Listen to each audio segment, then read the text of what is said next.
Welcome, everybody, to the first culinary series of this new academic year. Before we introduce the featured speaker, presenter, Cuisinart, I don't know, we'll call him chef maybe, I want to ask everybody to turn off your phones, please. And I'll introduce myself. My name is Mark Boucher. I'm the library director here at Lake State. And we have several other events that are coming up soon. Monday, October 25th at noon, we have the Scholar Series, Medical Hypnoanalysis. What is it and why does it work?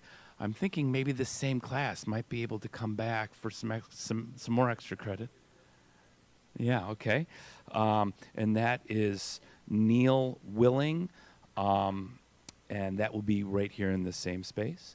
After that, we have another Scholar Series with our own Dr. Jason Swedeen, who I believe is on the other side of the library right now. And his title is A Doctor of Philosophy Diagnoses Anxiety. There are some other events coming up, but you'll see these flyers all around campus, hopefully all around town. But now, I'd like to introduce you.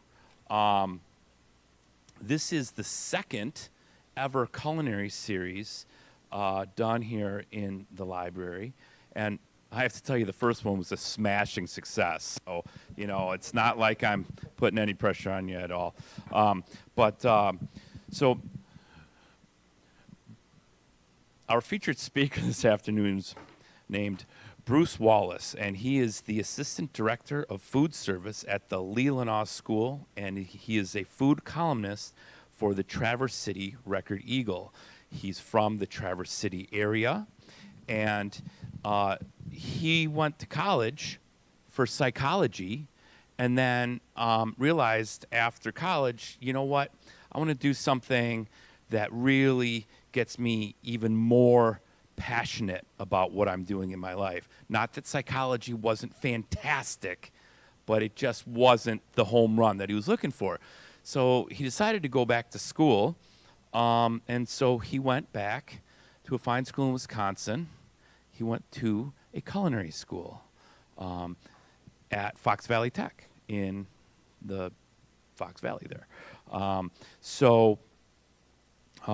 He has been following his passion ever since. He has been a chef. He's been working in food services all around the Great Lakes, and he's here to do a real cooking demonstration for you. And I have two last little bit of announcements. We will be passing around a survey that we would love it if you would fill out for us after it's all over. And the other thing is, if you have a question, we really want to make sure that we get the question on audio. So if you have a question, raise your hand, and I'll run around and give you the microphone. Okay, so here it is, the featured presenter.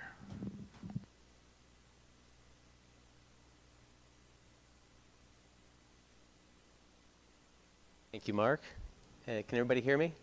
Okay. So what I wanted to do was kind of demonstrate a few things that are really simple to make and things that you may, if you live in the residence halls, you may be able to actually make in your room, or at least in the little kitchenette, or you know, if you don't, just something that is pretty easy to prepare at home. And so when I thought about that kind of area, I thought, well, what would be good to prepare? What can I do thematically? So I thought a brunch would be great, because I know a lot of people, especially on weekends, like to sleep in a little bit or a lot bit.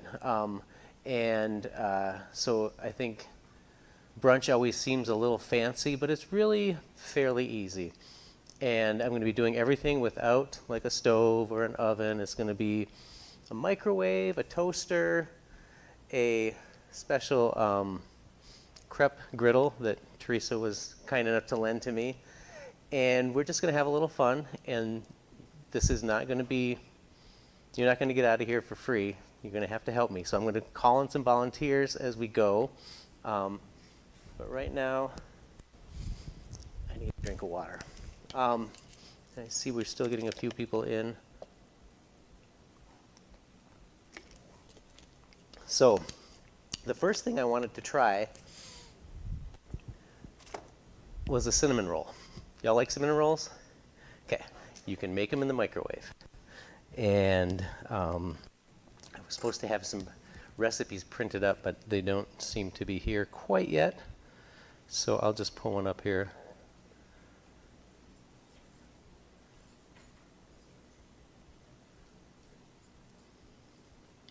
And while I'm doing this, if I could maybe, someone wants to volunteer? Help me out with this? Okay, and what's your name? Lindsay. Lindsay? Okay. So. Yeah, round of applause for Lindsay. Okay, so what we're going to do is I'm going to have you, we're going to use the microwave and some measuring cups and spoons. And our ingredients are all over here. So I'm going to pull out the ingredients, and I'm going to tell you how much we need, and anything you need help with, I'll be able to help. Oh, here we go. This is much easier. Right now we're going to be behind, and I'm going to set you up with a cutting board. We're just going to use this as a work surface, okay? And this is called Cinnamon Roll in a Mug, and you will all get copies of these recipes by the time we're done here. Okay, so.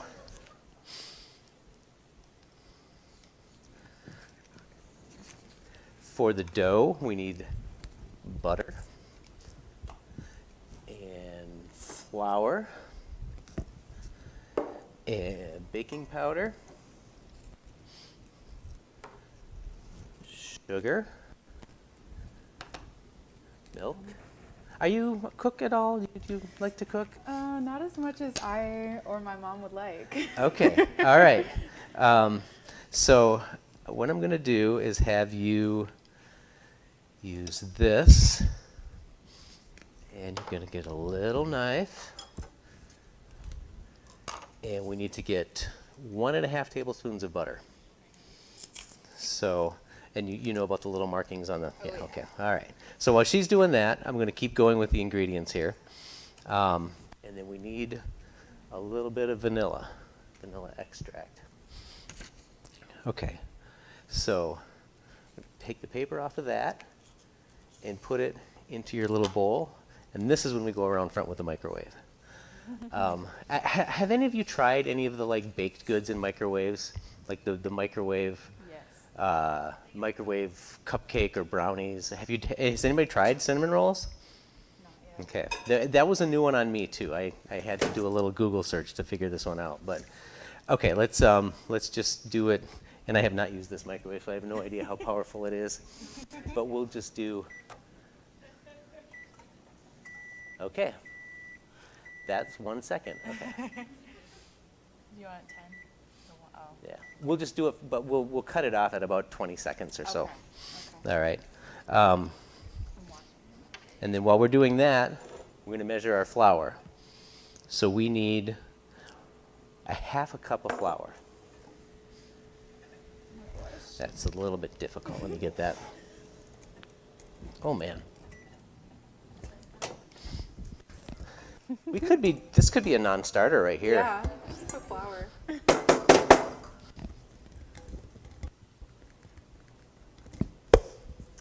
That's so Okay, let's get all our other ingredients ready. So we need 1/2 teaspoon of baking powder. I'll work on this. Okay. Okay, baking powder, and here are our measuring spoons. So, Oh, it's cute. yeah, they're little hearts. There we go. And we're going to want to put that into, let's use this bowl. There you go. And we have our flour.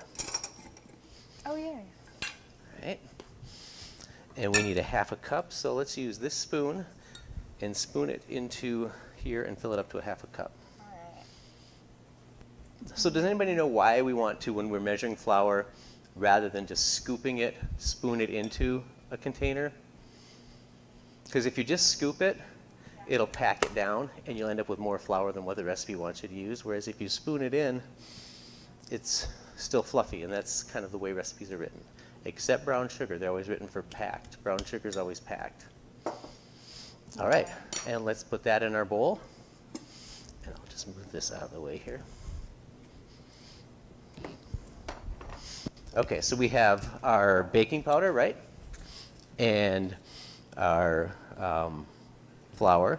We have our salted butter ready to go. Okay, sugar. We need 2 tablespoons of sugar. That one's going to come off easily. Okay. 2 tablespoons.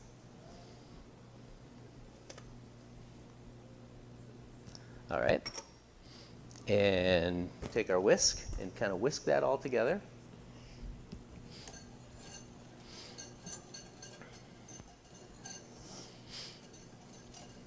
Okay.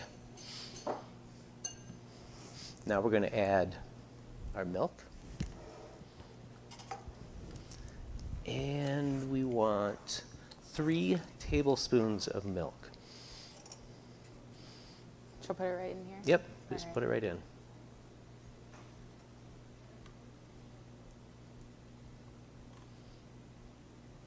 Three. Okay. And a 1/2 teaspoon of vanilla. And this is the way I usually measure vanilla. I got a new. So that's about a 1/2 teaspoon. I don't know why. I never measure vanilla. It's just I just like to pour it in. Okay, so now, and then we're going to add our butter and use a spatula to mix it up. Okay.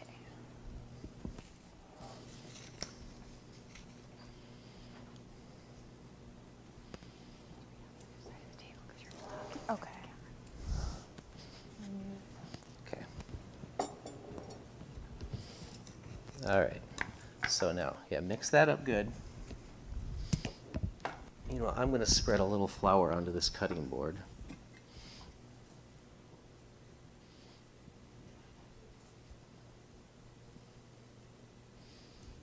It smells pretty- good with just the vanilla. Is it pretty solid? Mm-hmm. Okay. So let's put it on that cutting board.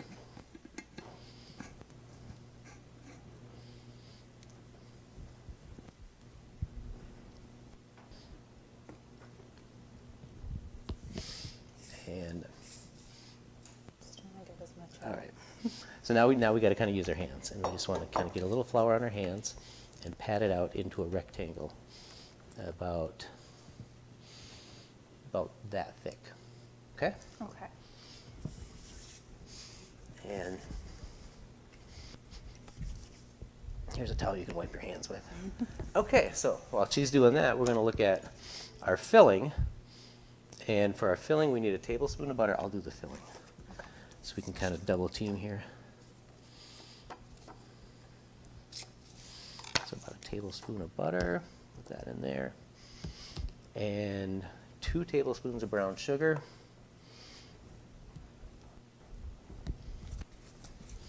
Oh, that's looking great. Yeah.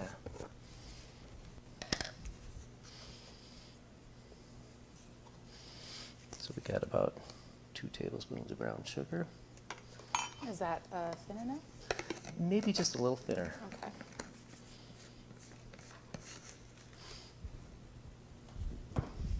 All right. Okay. And a 1/2 teaspoon of cinnamon.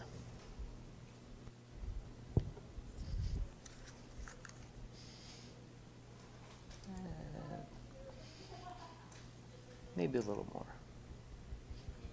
Because we really like cinnamon, right? I mean, that's what it is, a cinnamon roll. Okay. There, that's great. So now I want you to take this and pop it in the microwave.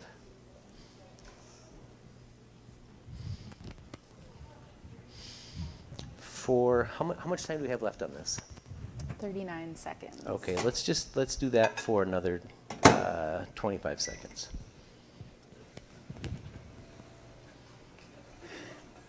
I don't want to block it. Or until it's melted, you know, however long it takes. Okay. Is it melting? I can't see through it very well. Yes, it's melting. Okay, good. It's melting. All right, let's pop it out. Perfect. Okay, now just stir that all up together. All right. Can you kind of see what's going on up here? Is this, or is it easier just to watch us? I don't know. Okay. So now this is That smells really good. probably, I don't know how much, cinnamon roll you like to eat at a time, but this is probably enough for 2 people. We're going to try to do this and get as much as we can out of it, and so everybody can try a little bit, but we may have to make another cinnamon roll, and for that I may need another volunteer. And since Lindsay's doing such a great job, I might have her show somebody else how to make them. Okay, so now just pour that over your, or you can spoon it over, however you want to do it. Just the whole thing? Yep.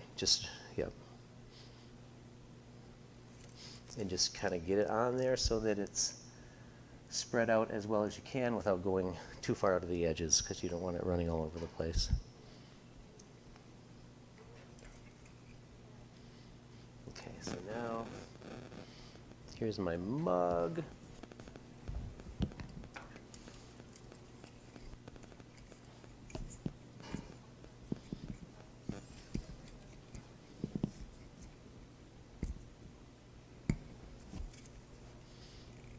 Oop. There we go. Okay, so we sprayed this, and now we're going to want to take this and roll it up.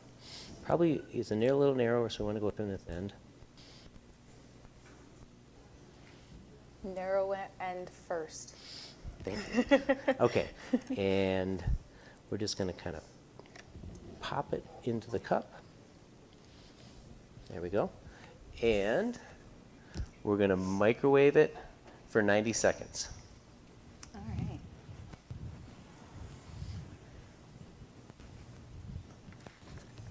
And it's going to be like magic. It's going to go boop, and it's going to be a cinnamon roll.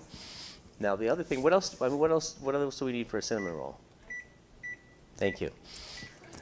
So we need 1/3 of a cup of confectioner's sugar, which is here. This is why I have my little knife, so I can open things.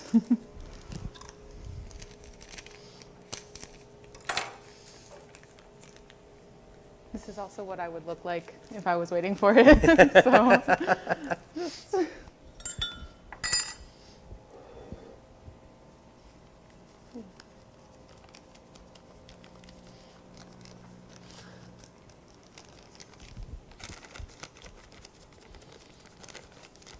There we go. That's about 1/3 of a cup. Can you see it in there? Is it poofing up? yes, it is. Okay. Definitely. Oh, you can smell it. That's great. And then a tablespoon of milk.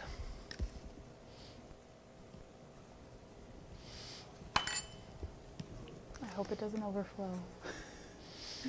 And we're just going to mix that up.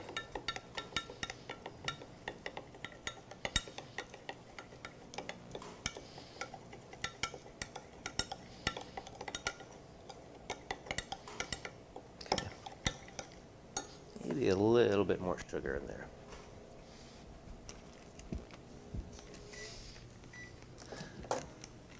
Y'all like a little vanilla in your glaze? Yes. Yes? Okay. Ooh. Okay.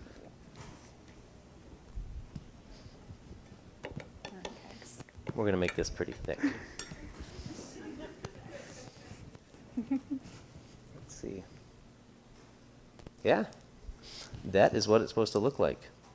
A little sloppy, a little messy, but delicious. So I think what we're going to do, you want to finish mixing that up, please?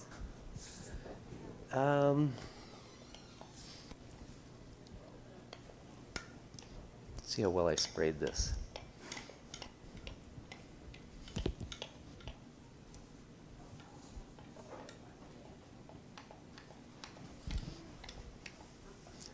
It's not a bakery cinnamon roll by any stretch of the imagination, but it's going to taste delicious. It's a Dorm dorm room cinnamon roll, exactly.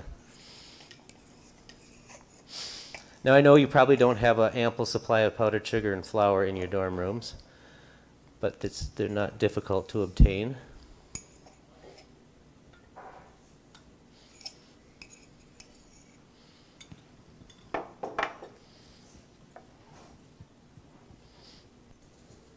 Okay, glaze.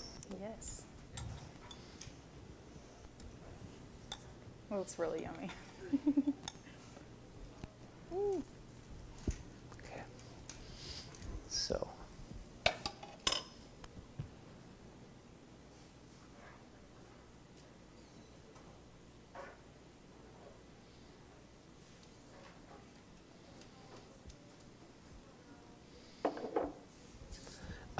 It's ooey, it's gooey, it's cinnamon roll.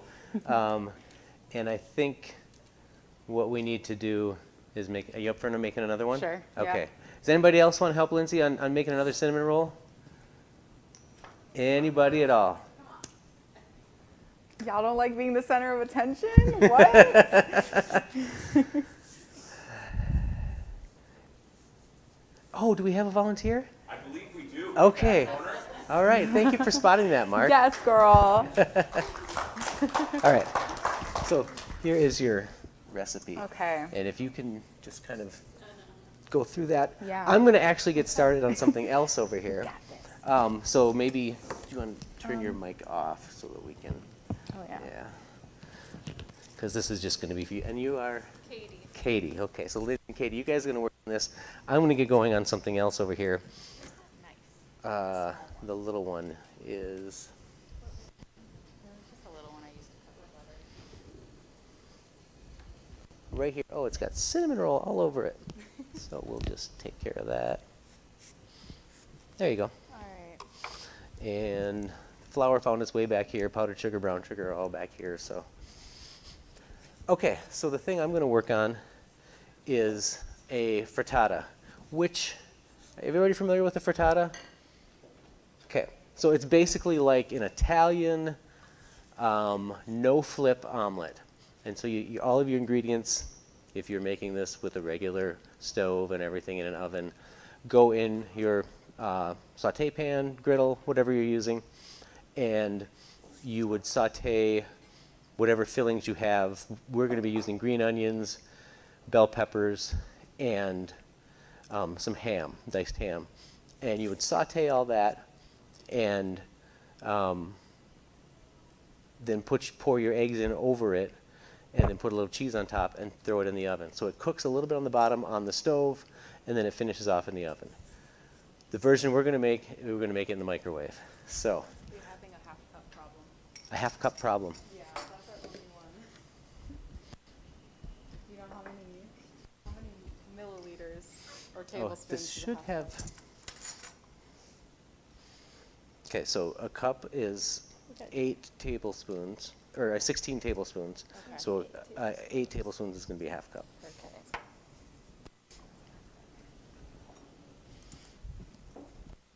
Okay. And you guys keep using this microwave. I'll use this microwave down here. So this is going to be a microwave frittata. And are you guys getting recipes now? Okay. I hope the frittata recipe is not on the back side of the cinnamon roll recipe. Of course it is. I'll just use this. You guys doing all right? Take a picture of it. I believe Lindsay can do it from memory. I've just got to pull one up here. I've got it. Yeah, you got it? All right, cool. So this is a really easy recipe. Doesn't require even as many ingredients as the cinnamon roll. This is even easier. cinnamon roll. So we're going to do butter, ham, green onions, bell pepper, eggs, and cheddar cheese, and then a little salt and pepper. So I'm going to use this bowl and some eggs. Does everybody has recipes now? Pretty much getting recipes? Okay. So we're going to take 4 eggs and crack them.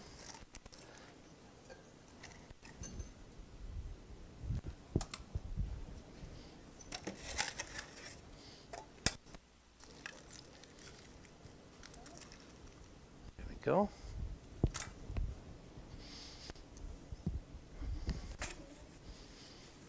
And I believe my whisk is over here. Oh, you have the whisk, don't you? I know, but I can't do it. Lindsay, Yeah. can I grab the whisk Oh, here yeah. real quick? You done with it? Yeah. I'm not that good. And so would now Thank be you. a good time to talk about the psychological benefits of eating well as a college student? Well, I haven't thought too much about psychological benefits of eating well, but there's definitely a psychological benefit to eating well. if you get the difference.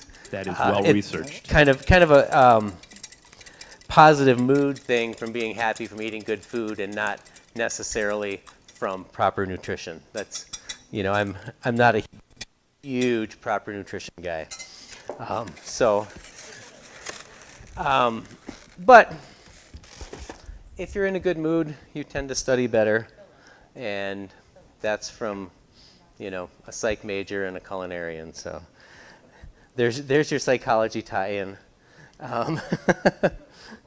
So we are going to grab some butter. You guys, you need more butter? I need the butter after you.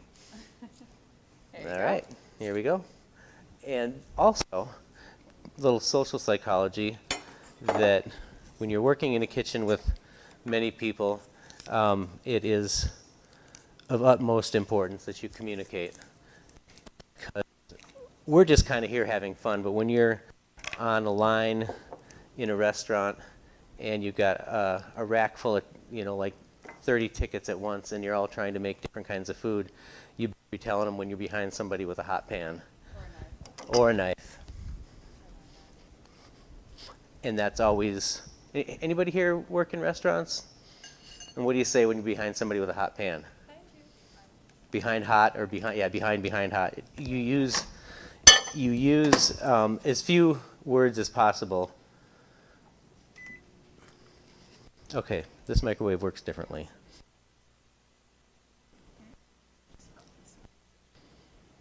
Okay. What we're going to do is we're melting a little butter and just get it soft. Oh, is that the microwave? Okay, I don't think it's my pacemaker. Just kidding. And so we've got some butter in there, and we're going to do a quick microwave saute of some bell peppers and green onions for the flavor in our frittata, as well as some diced ham.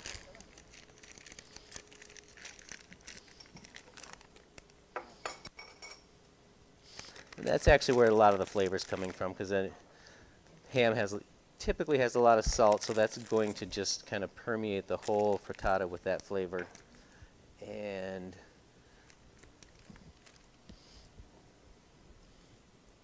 oh yeah, wow, you guys are moving right along. Okay, so we're gonna do a microwave saute. Everybody knows what sauteing is, right? Am I using terms that you're unfamiliar with, or who could define saute for me? Raise your hand, and I'll give you the Anybody? microphone.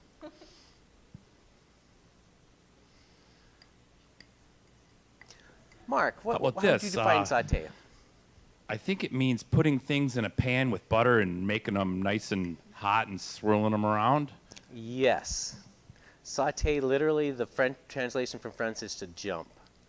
And so when you see chefs flipping a pan, that's saute. And it's not, some people think it's like a low temperature, it's a super high temperature, and that's why you have to shake the pan and make the food jump. Obviously, the microwave is not doing that, but that's the literal translation of saute. So, just a little vocabulary there for you. Okay, how we doing? Oh, that one looks even yummier. You must have put more cinnamon in, right? I might have, yeah. That's awesome. Okay.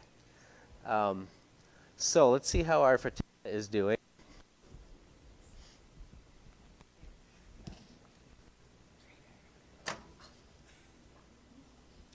Okay, I think we've got it warmed up decently.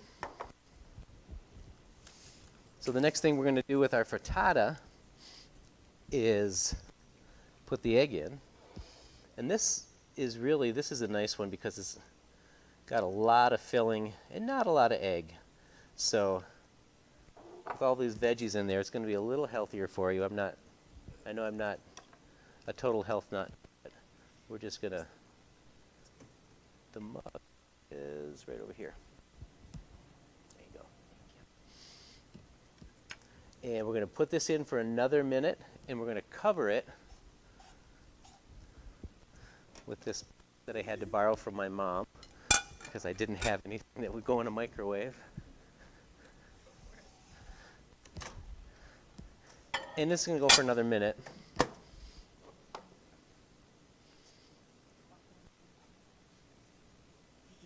Yes. Okay. You Excuse guys me, need the Bruce. spoon yet? There's another question from the audience. Oh. This question is, how do you become a food columnist? You want the long answer or the short answer? I was in the right place at the right time. I was a chef in Duluth, Minnesota, and I'd gotten to know a food writer, a couple of the food writers and food and entertainment writers for the Duluth News Tribune, and they'd written some articles about our restaurant, and we just kind of hit it off and hung out and became friends. And at the time, I was thinking of writing a cookbook for our restaurant, and I just kind of offhandedly told my friend, the food writer, about it, and said I would love it if she would write the foreword if I ever finished my cookbook. And then the cookbook never happened, and years went by, and the newspaper, this was in like the early 2000s when all the newspapers were contracting, and they just cut out most all their features, and the food column was one of the first, the food feature was one of the first to go. Years later, they started up again. They had a new features editor come in, and she's like, I'd like to get people to write columns, but I don't know who to get. My friend, who had moved on to the education beat, said, well, why don't you try Bruce Wallis? He thinks he might write a cookbook someday. Maybe he could write a column, So it was just like one of those big stretches, and so she gave me a call, and I did that for 3 years, and then I came here to Traverse City area, and said, hey, I used to do this. Would you be interested? And they, sure. So yeah, I just really love food, and love words, and I before I even started with food, I fancied myself a writer and a poet, and that is a real lucrative profession. But and so it was pretty easy for me to fall back into the habit of writing, and yeah, so that's how it happened for me. All right. Well, thank you very much. Just be there, be there for people, Yeah. and don't be afraid to stick your neck out and say, hey, I might like to do this. You want to give me a try? So, Tada. You guys all right? Oh my God, you guys are done. Okay, yeah, let's put that back in the tray as well. So what you're supposed to just kind of make sure it feels dry, dry-ish, you know, on the outside. You want gooey on the inside, but you want the top to be dry, and that's, yeah. Does it feel like Yep. that to you? Yeah. Okay. You might need to use the little knife. All right, so we have cinnamon roll number 2. And this is making a bit larger cinnamon roll than what I thought it would make, so we may not need to have, okay, that one's a little gooier, not a problem. Some people like it gooier. Okay, so, It's gonna be easy to cut up and yeah, I think we're just gonna like plop some on napkins for people. I was gonna like try to pass them around, but maybe we'll have people come up. If anybody's interested in sampling, if you want to come up, I'll give you a napkin and plop a little bit of the cinnamon roll on there for you. Did all of our... Actually, I might be able to get some paper plates where we can Oh, pass it around to everybody else. That would be awesome. I'll see if I can come up with that. Okay. So you guys don't need this anymore, right? Okay. yeah. Okay. All right, thank you very much. Round of applause.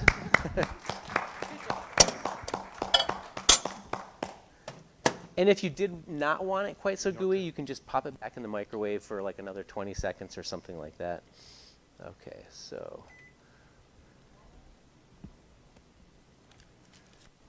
And while the frittata is finishing up, we're going to look at the next thing. This is like what I took to be the biggest challenge of all the things that I chose to do.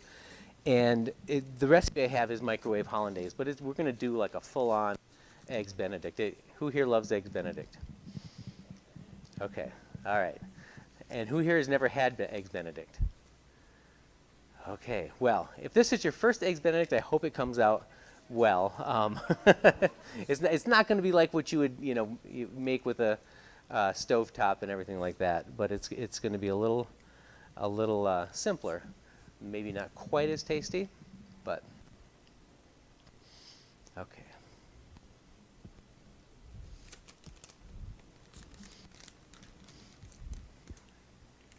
And I think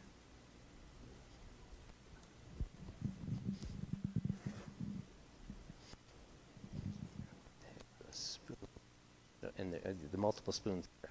Okay. So let's take a peek at that frittata.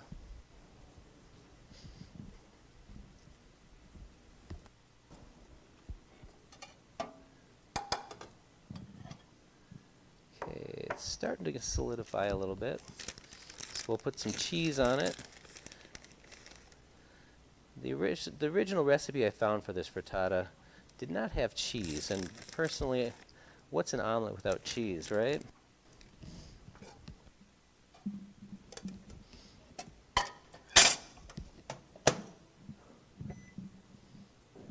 Okay, another 2 minutes and it should be good. So, do we have like big brunch fans here? Is it? And do you like to go to brunch? Anybody here host a brunch? Yeah. Okay. So this is kind of some tools to help you in hosting a brunch if you maybe don't have the facilities of a nice home to do your cooking in or something like that. I know when I was first kind of finding my way in the world, that was one of the kind of adult activities. I'm like, you know what? When I host my first brunch, that's a real sign that I'm becoming an adult. So, and I still love it. It's just a good way to really relaxed way to have friends over and enjoy their company. How is it? Yeah, good. I think this yours. This must be Lindsay's then. Yeah. Okay. So, frittata to me is the first restaurant I was ever a head chef at. I had a real novice crew, and I didn't. Maybe I should have had a little more faith in them, but I didn't trust them to flip omelets on the line for breakfast. So I put a frittata on the menu, and it worked out well. And but I know people not necessarily familiar with the frittata, so they are looking for an omelet. And so my servers had to do a lot of explaining, like, no, frittata is like an omelet. It's got all the flavors. It's just baked, and if you like a little crispy egg on top with some melted cheese, it might even be better than an omelet. So obviously we're not getting a real crispiness when we're doing it in the microwave, but we're going to give that a try too here. Noticing it might be the power of this microwave, but the times that I'm doing for this are a little bit longer than what your, yeah, see, it's still not done, quite done, than what your recipe might say. So it's something that you do have to play around with a little bit depending on how powerful your microwave is. Probably if we'd done it in that one, it'd be done by now. I'm going to do it for 1 more minute. And while I'm doing that, I'm going to put together kind of what I need here for my hollandaise.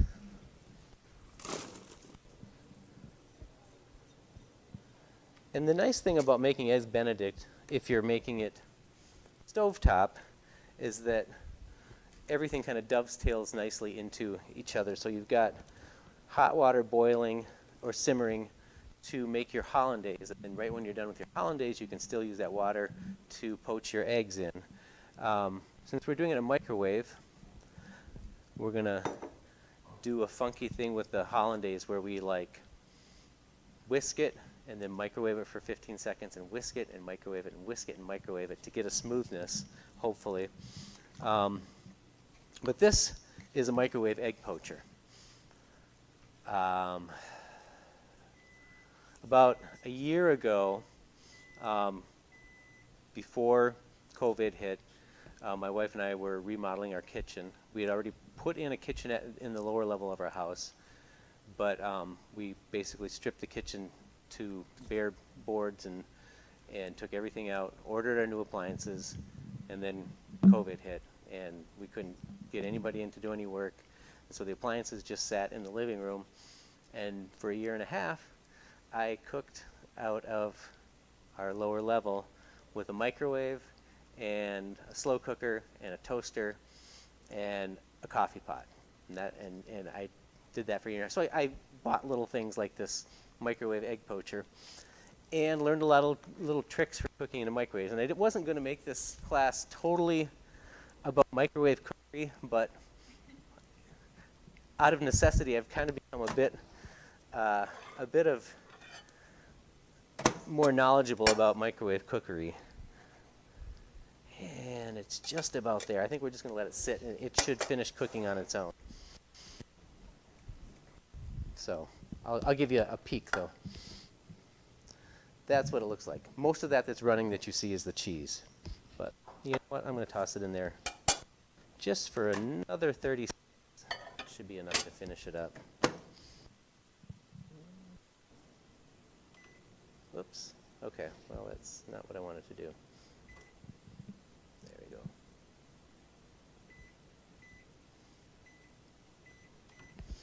Okay. 30 seconds.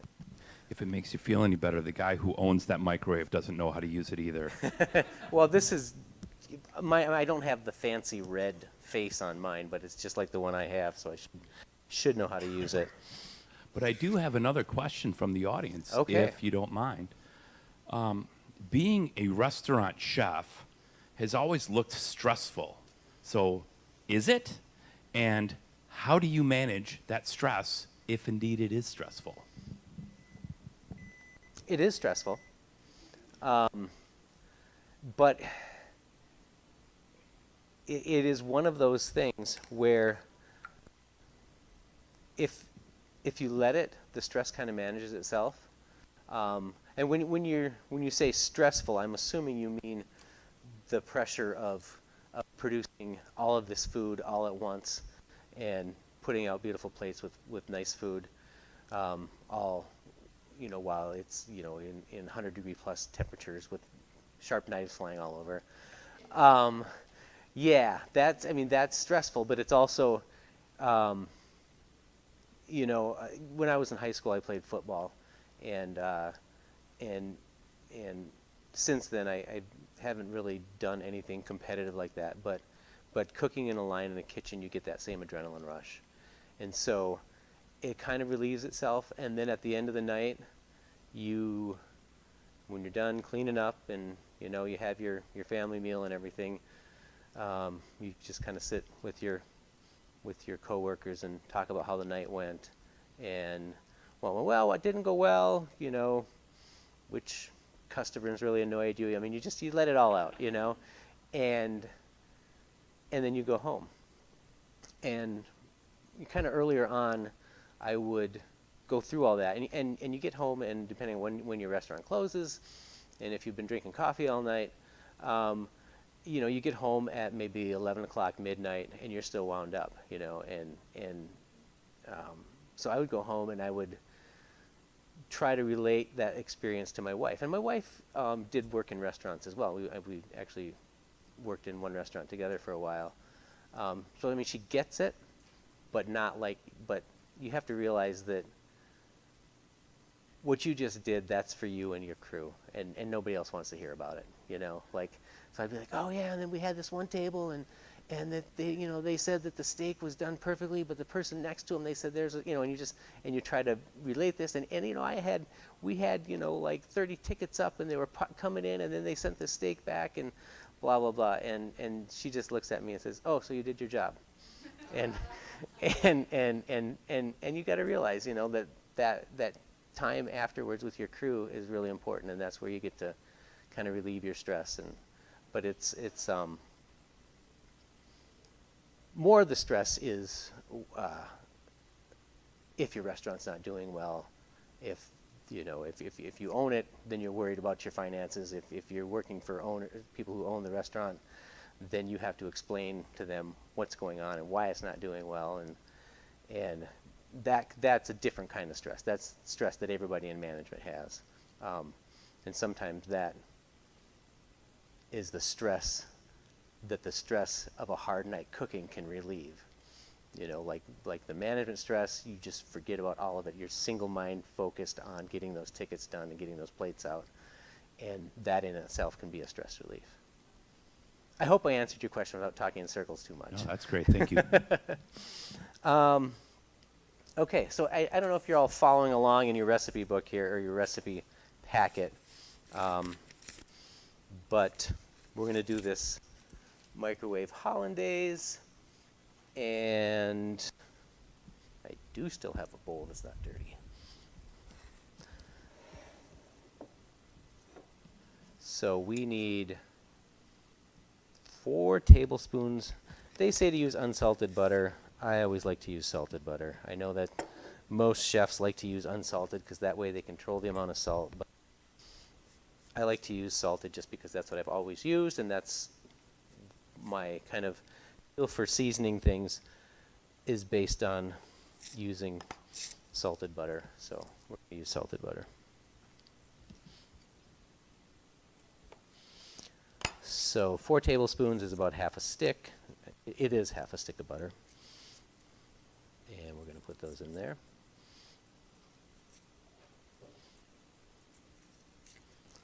Okay. And use the big microwave.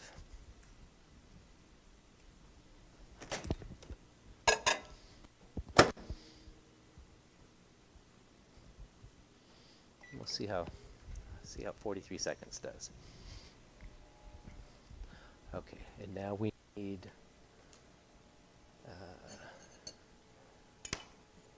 2 large egg yolks, so I'm going to clean out this bowl a little bit. Actually, no, we're going to wait till that gets done, and we'll put it in here.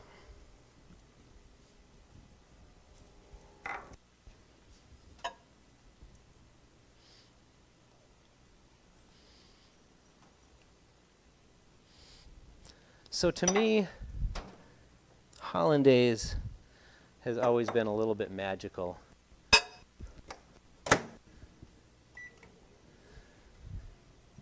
Has anybody here ever tried to make a hollandaise or successfully made a hollandaise?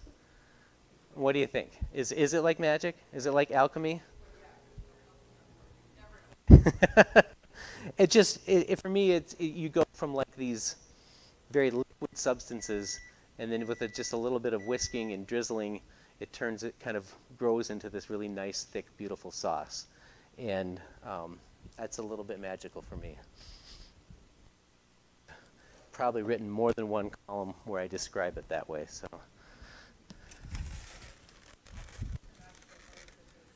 what's that? Well, yes. I mean, that is the true magic right there, is the taste. But it is also really a few years back. I guess it's probably been a molecular gastronomy movement. I don't know if anybody followed that very much, but they would just basically take food and play tricks with it and get it to do other things and take on other forms and things like that.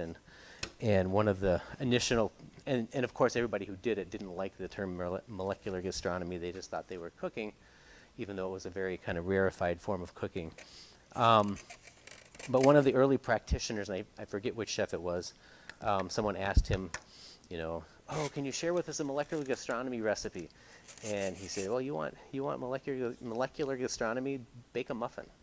And I mean, that's chemicals combining to really make some kind of magic. And if you think about it, a lot of cooking really is kind of that.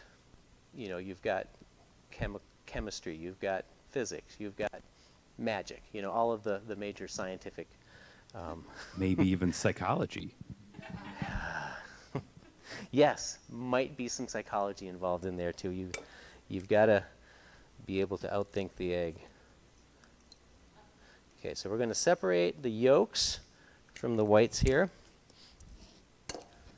And that's a little bit where the magic comes in, because the whites will just poof up on you and make your hollandaise kind of not as rich and smooth. Whoop, lost a little yolk there, that's fine. Whereas the yolks are mostly fat, and so they're going to really be able to make that hollandaise smooth and creamy. Okay. And where did our whisk go?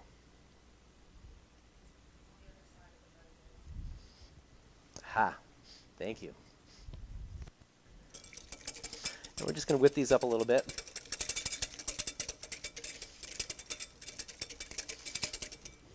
And then we want to add a little lemon juice.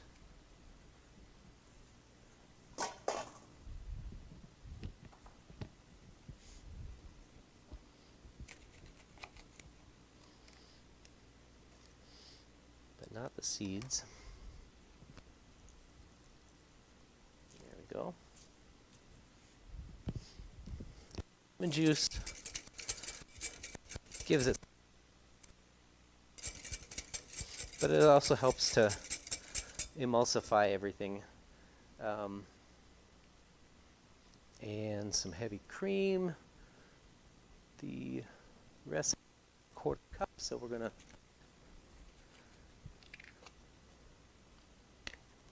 measure that out exactly. Oh, come on, you knew that was coming.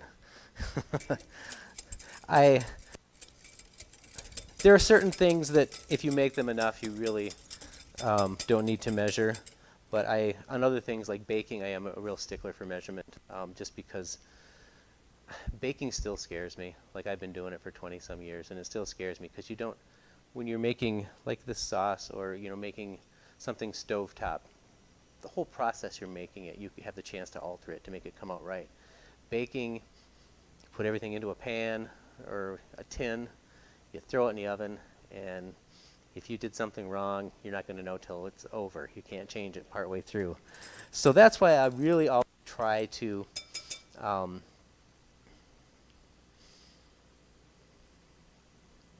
okay. And then we could take our melted butter, pour that in. That's why I really always try to measure exactly when I'm baking.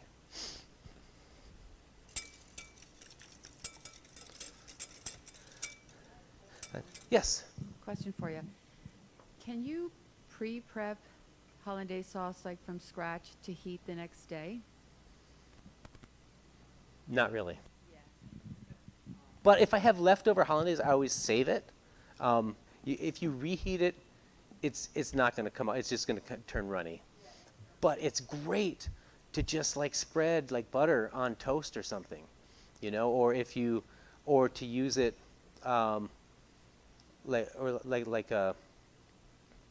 so a steak is traditionally, not traditionally, but one of the traditional sauces for steak is a béarnaise, which is hollandaise with some, well, basically with some herbs and vinegar and shallots added. And that's great to just like dollop onto a steak if it's cold, and just dollop on and kind of let it melt over it. So you can definitely use hollandaise the next day. You just can't really use it in the same way that you would. So, all right, while we're doing this, I am going to get our English muffins going. And I understand that this is, for those who do live in the residence halls, apparently you're not allowed to have a toaster. So if you wanted to replicate this in your dorm room, you would probably have to use either cold English muffin or warm it in the microwave gently so it doesn't become all gummy. But we're not in the residence hall, so we're going to use a toaster.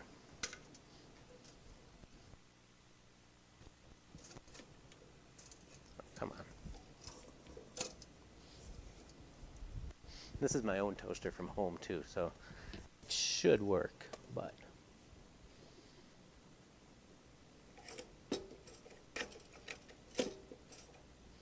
is it plugged in?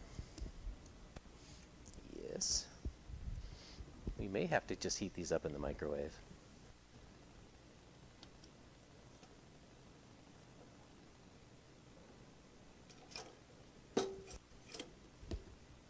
There we go. Okay, so here we go. We're going to do 15-second bursts.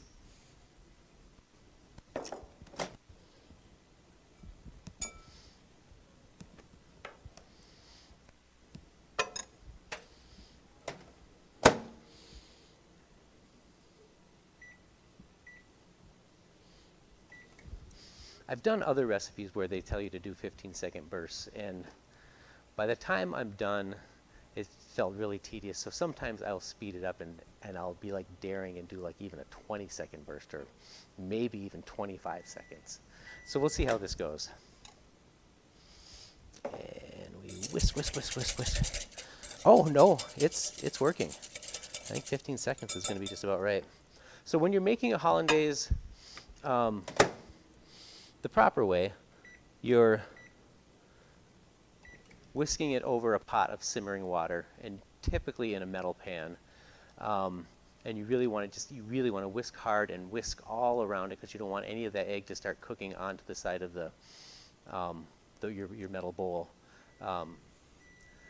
And because then that's kind of what makes your hollandaise lumpy. So that's what I'm kind of looking for here, is to make sure that as it's cooking, it doesn't get lumpy. All right. We are going to go for 20 seconds. We're going to live on the edge. Sometimes in a restaurant situation, and you're serving a brunch, and you've got eggs Benedict on the menu, and hollandaise holds at a temperature that is not necessarily preferable by the health department. It's in what they call the temperature danger zone, at which bacteria is really apt to grow. So you can't hold it forever. So you try to adjust your batches so that you don't have too large a batch that you're holding forever, because nobody wants customers who get salmonella. But sometimes if you get a real rush, you run out. And so a little trick and this is test your whisking skills. So a pot of simmering water is going to be around 200 degrees Fahrenheit. And that's a nice temperature to kind of whisk it and heat it gently, and to get it to turn into hollandaise instead of scrambled eggs. If you need to make hollandaise on the fly in a restaurant, sometimes you'll just hold it right in a deep fryer, which is usually running from 350 to 385. And so you've got to be whisking so hard and so fast to keep those eggs from scrambling. But you can finish a hollandaise in about a minute.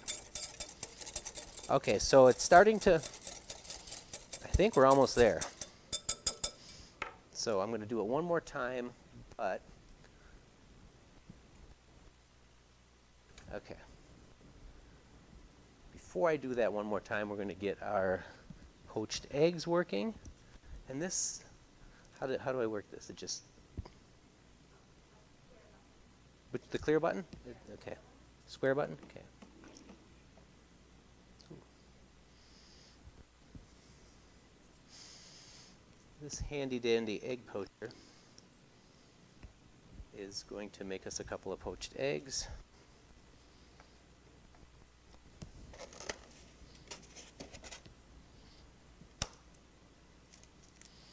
You just put a little water in there. I didn't have control over the amount of water that was going in, so we might have a little overflow on our poached eggs. Fold it over, and of course I've got it upside down. That doesn't matter. Is it? That's just water, that's not eggs. Yeah. Okay, and put that in there for a minute. There's our frittata. It has solidified nicely. We've got our toast and Canadian bacon, otherwise known as round bacon.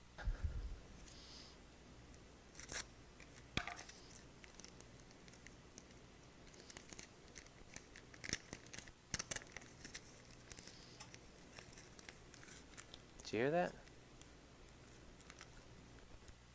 Almost done.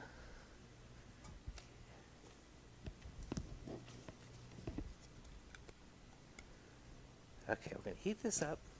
There we go.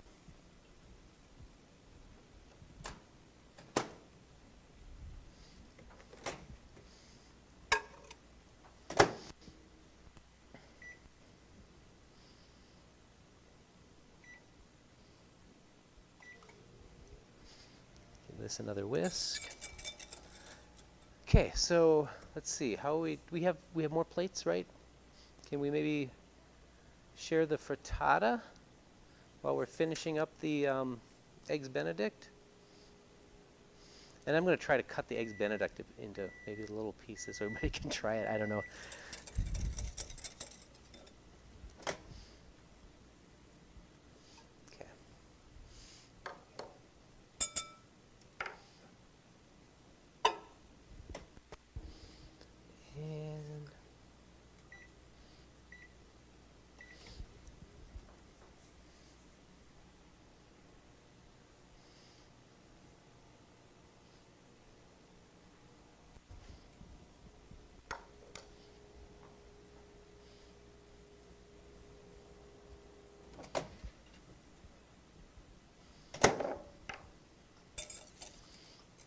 There we go. And there we have hollandaise made in a microwave. And now, none of you have an excuse not to ever make hollandaise in your life. Okay, so we're going to take our little English muffin and put our Canadian bacon on top.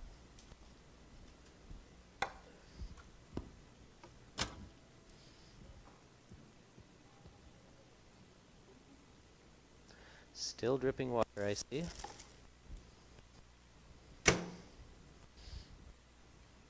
All right, so we over.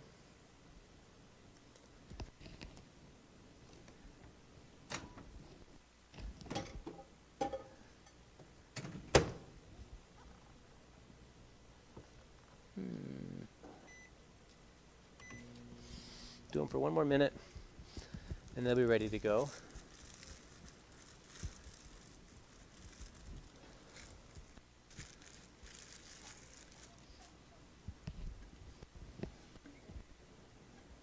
How is it?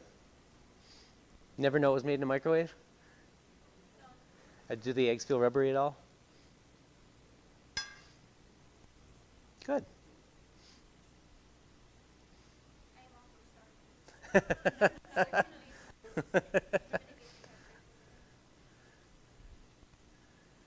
Well, hopefully you'll still be able to actually get a full meal after we're done here, because it's hard to. Usually, when I do something like this, when I have an oven and a stove and I can cook large amounts, it's hard to demo something that's supposed to be used in a small space with a very small amount of people to feed all of these people. So, anyway, we're doing the best we can. Okay.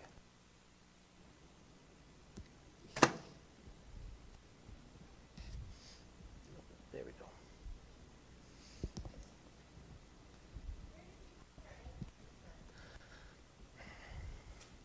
Pretty sure it was at like Target or something. Who asked that question? Yeah, I think it was, Target or Meijer or Walmart or one of those stores. No specialty, or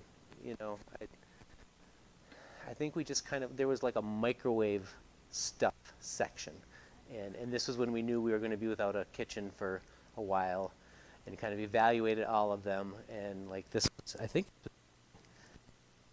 we actually bought for the microwave, like the collapsible microwave popcorn maker also. That was a great purchase. Have you seen those? You can just like take regular kernel popcorn and cook it in a microwave. I think it's Nordic Ware makes it, and it's just ventilated properly on top, just the right amount to get the popcorn to pop, just like other regular microwave popcorn.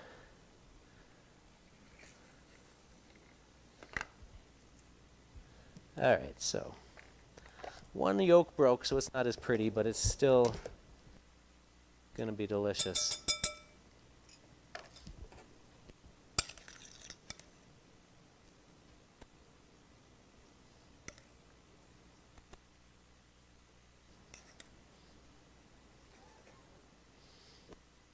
Oh,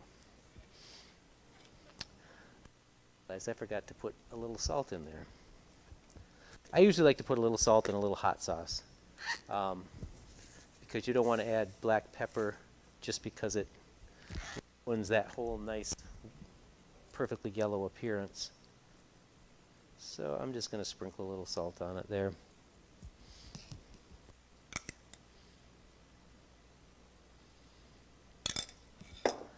And there we go. Eggs Benedict. Wow. From a microwave. Now I'm going to try to figure out how to make this shareable. I mean, if it wasn't for COVID, I'd just have you all come up here with forks and dig. But that's probably not a good idea.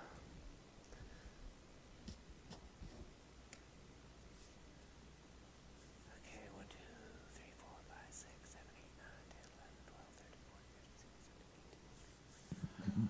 Are there any questions from folks in the audience? Because we could pass around the microphone and everybody gets a chance to ask. Yeah, if the anybody has chef. any questions. Oh, here we go. Or- Okay, so now that you've lived through the COVID monstrosity of Well- cooking out of your microwave. Oh, yes. Just that part. that you have part, yes. appliances now, Yeah. not COVID, but Yeah. are you going to reconsider that cookbook, but maybe add in how I survived a pandemic with only a microwave and a kitchenette for like city living and dorm living? That would be a great idea. Honestly, so I write my column once a month for the Record Eagle, and after having been a food columnist where, at a max I will share maybe 3 recipes, usually it's like 1 or 2. That's hard work. Like it's really hard, and to do a cookbook. I mean, to do a cookbook right. Actually, the woman who took over for me as chef in the Duluth restaurant I used to work at, is working on a cookbook for the restaurant. The one that I thought I might make, she is working on it, and she hasn't done food columns, she's just done that, and so she's finding out how hard it is. But yeah, so I had a column come out Saturday, and my deadline is the previous Saturday. My hard soft deadline is Wednesday before it comes out. My hard deadline is Thursday afternoon. I work that morning at 6 o'clock. I have to commute a little bit, so I usually leave at about 5:15. Typically I wake up at 4:30. Woke up at 2 o'clock that morning and wrote my column after getting about 2.5 hours of sleep, and went to work, and then immediately crashed afterwards. So yeah, I mean, that's how I live my life. But it's a lot of work, and I don't think I'm going to be doing a cookbook. I am. Sounds sort of like a college student working on a term paper. That's basically, 30 years ago is how I formed all my bad habits.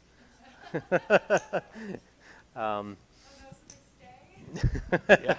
Well, I suppose there are things you can do to mitigate it, but yeah, they do.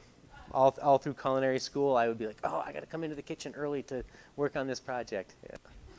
So.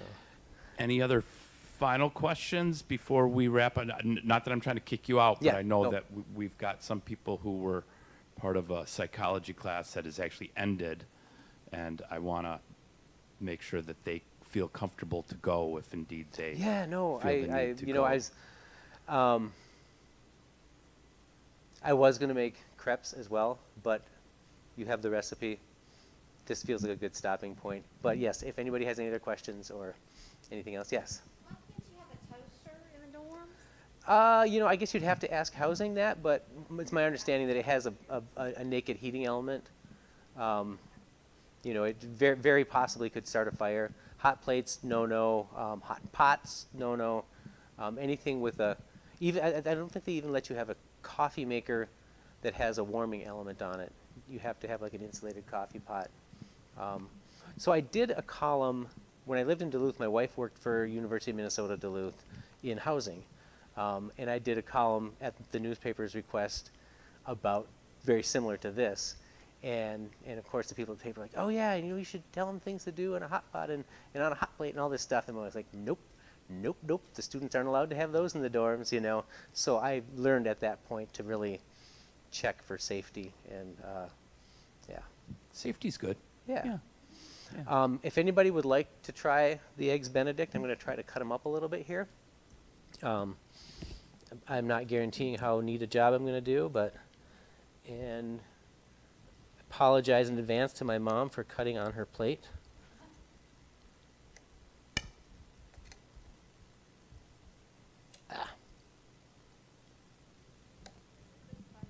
Sure. I was just wondering, what type of dishes could you use the hollandaise sauce Oh, as wow. well on top of this? So it's savory and lemony, and obviously has a really nice viscosity. So it's not something that you're going to use for any sweet kind of dishes, but anything, I think really anywhere that you might use a cream sauce, but you want to give it a little more depth, because really cream, I used cream sauces a lot when I was younger, but they really are kind of a crutch, and they really mute a lot of flavors, whereas this with a lemon and if you put a little hot sauce in it, kind of enhance flavors. So anything that might be enhanced by that you might use a cream sauce, but you want a little enhancement by a lemony and a really buttery richness. Yeah, and like I said, there's a béarnaise sauce, which is a variation. We could go down a whole rabbit hole here, talking about the mother sauces and whether or not hollandaise is a mother sauce, and that's probably all French to you, and it literally is French. But there's like a billion variations on the hollandaise, mostly where you just flavor it with something else somewhere. That flavoring comes in the cooking process. Sometimes you add it after it's done, that you can adapt it to just about anything. And a quick Google search on hollandaise variations will show you, I mean, there's a Maltese, which is made with blood oranges. There's a chaussure, which is made with tomato, and just so many great variations that literally you can use it for anything. And usually it's as simple as adding another flavor. Your local library here even has a fine selection of good, of very good actual cookbooks as well that you might want to check out. You might want to speak with a reference librarian who would be more than happy to set you up, such as Allie Van Doren right back there. If you do come, I don't know if you guys would have this or not, but Le Rousse Gastronomique, which he was kind of the French guy who codified sauces and all kinds of recipes, would have a section with a large list of variations on the hollandaise. So, great question. All right, I'm not going to get a lot, I don't think, of samples here, but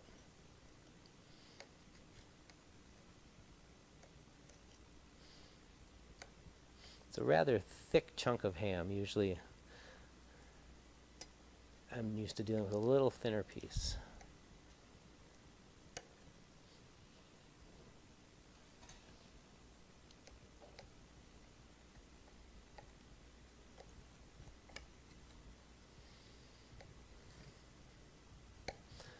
This reminds me of an interesting footnote in my career. When I first started culinary school and graduated from culinary school, I was at a point in my life when a lot of my friends were getting married, and for some reason, they would all ask me to cut their cake. Like, you go to culinary school, you would be great at cutting my wedding cake. And I think I did a better job on their cakes than I did on this Eggs Benedict, but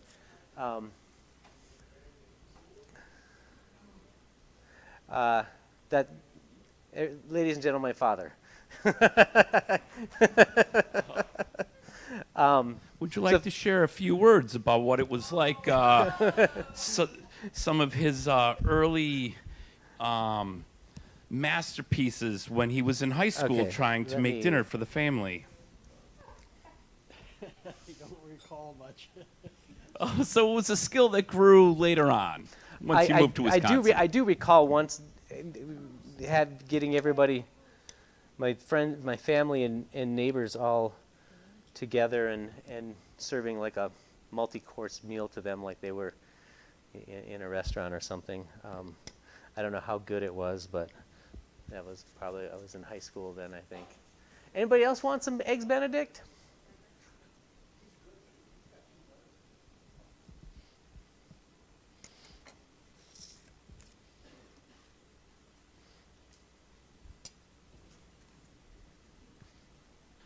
Oh, you didn't eat enough plate. Yes? Well, on behalf of the Lake Superior State University Library, I want to thank you for being our sorry. You know what? It's all about the featured sauce. chef Let me- for the second the ever sauce. actual culinary There you go. series.